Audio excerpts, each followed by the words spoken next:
I'm Dr. Akash Singh Pawar, professor institute of pharmaceutical sciences says university Indore.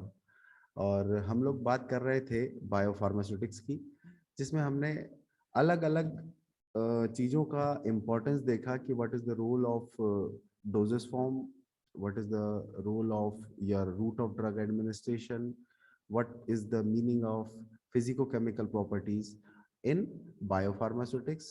Now let's discuss what is the definition of biopharmaceutics.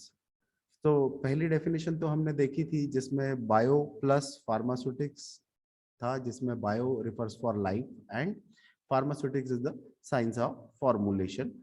Now the second definition tells us about the effect of formulation on therapeutic activity. So जो भी therapeutic formulations है, tablet है, capsule है या दूसरा कोई formulation है, उसका थेराप्यूटिक एक्टिविटी पर क्या इफेक्ट पड़ रहा है, इसकी स्टडी करना, it comes under biopharmaceutics. And this biopharmaceutics will tells us about the basically therapeutic activity, किसमें ज्यादा रहेगी, किसमें कम रहेगी, किसका रिस्पॉन्स कैसा आएगा.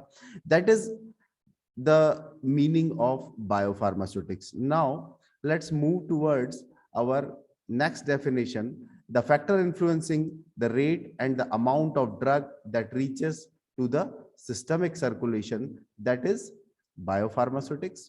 What is the meaning of rate? Rate is basically a term which is for speed. Rate speed के लिए कहीं ना कहीं यूज किया जाता है या उसको बताता है. वैसे ही the amount refers for quantity.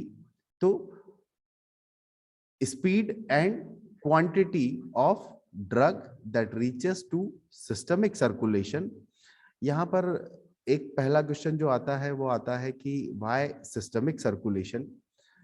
तो सिस्टमिक सर्कुलेशन की बात इसलिए की जाती है क्योंकि सिस्टमिक सर्कुलेशन एक ऐसा प्लेस है जहां पर पहुंचने के बाद ही हम ड्रग की एक्टिविटी के बारे में बात कर सकते हैं. क्योंकि when we talk about oral administration, अगर स्टमक में ड्रग चली गई है तो हम ये नहीं बोलेंगे कि वो बॉडी में इंटर कर गई है.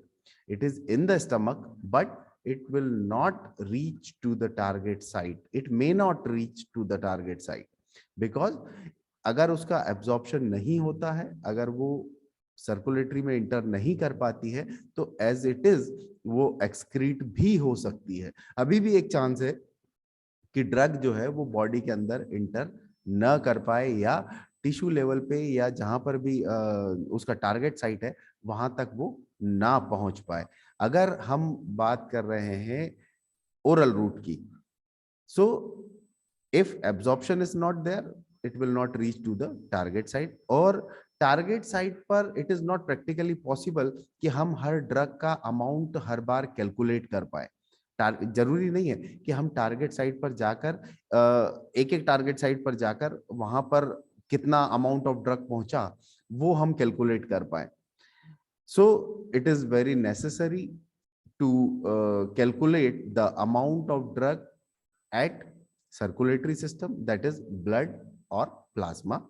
जिसमें कि ब्लड और प्लाज्मा जो है वो एक ट्रांसपोर्ट मीडिया की तरह यूज होता है, जिसमें कि ड्रग अगर एक बार पहुंच गया तो वो पूरी बॉडी में डिस्ट्रीब्यूट हो जाएगा, इक्वल डिस्ट्रीब्यूशन में चला जाएगा या जो भी उसका डिस्ट्रीब्यूशन पैटर्न रहेगा उस हिसाब से वो डिस्ट्रीब्यूट हो जाएगा. लेकिन अगर वो वहां नहीं पहुंचता तो वो इफेक्ट शो नहीं कर पाएगा, वो टारगेट साइट तक नहीं पहुंच पाएगा. वैसे ही दूसरा क्वेश्चन आता है कि why rate and extent. Because हमने पहले भी पढ़ा है, हमने पहले देखा है कि जब तक एक पर्टिकुलर स्पीड से ड्रग इंटर नहीं करता, एक पर्टिकुलर अमाउंट में ड्रग इंटर नहीं करता, तब तक वो थेराप्यूटिक एक्टिविटी शो नहीं कर सकता.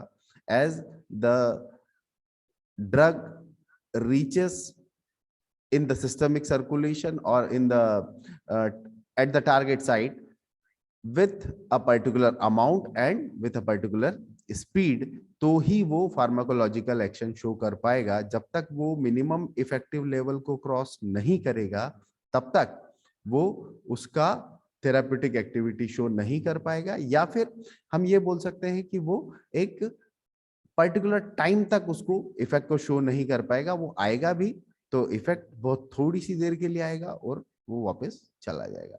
This is the effect of rate and extent. So the study of factor influencing rate and amount of drug that reaches to systemic circulation, उन सब की स्टडी करना, सारे फैक्टर्स को स्टडी करना या उनके बारे में बात करना, that is our biopharmaceutics.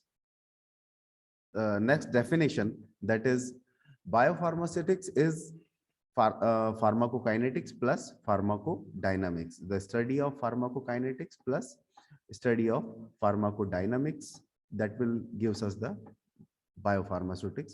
Now अब सामान्य सा क्वेश्चन है कि what is the meaning of pharmacokinetics. So ये आप लोगों ने शायद पहले भी पढ़ा होगा कि pharmacokinetics is the study of KADME। Now what is the meaning of KADME? A for absorption, D for distribution, M for metabolism, and E for excretion. The study of absorption, distribution, metabolism, and excretion is called pharmacokinetic study. That includes in pharmacokinetic study. What is the need to study the absorption, distribution, metabolism, and excretion? There is one more definition, that is what body does to the drug is pharmacokinetics. What is the meaning when we say what the body does to the drug? Body ने drug के साथ क्या किया? Body ने drug को absorb किया, distribute किया।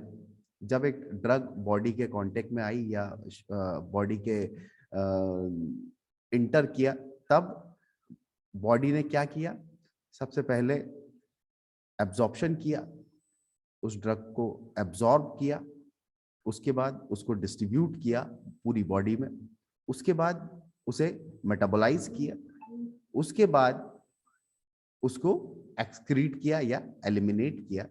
So these are the processes when drug enters into the body. तो बॉडी उसके लिए रिस्पॉन्ड करती है, एब्जॉर्ब करेगी, डिस्ट्रीब्यूट करेगी, मेटाबोलाइज करेगी एंड एक्सक्रीट करेगी। That's why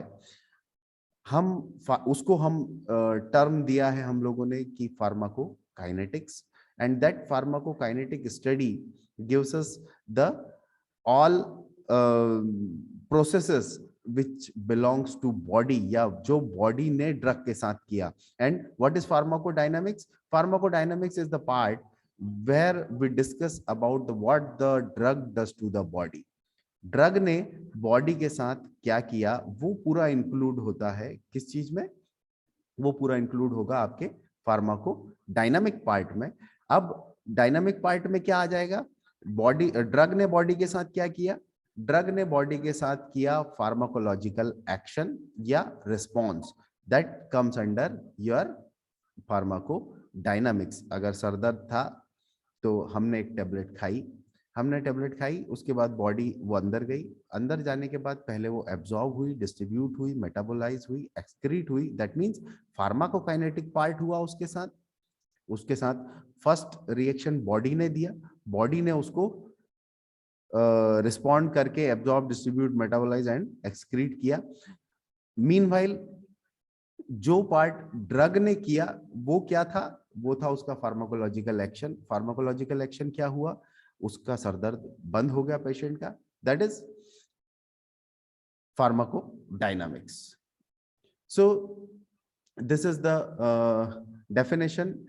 What we can use is study of pharmacokinetic and dynamic study is called biopharmaceutics, and pharmacokinetics is study of KADME. Here K refers for its constant of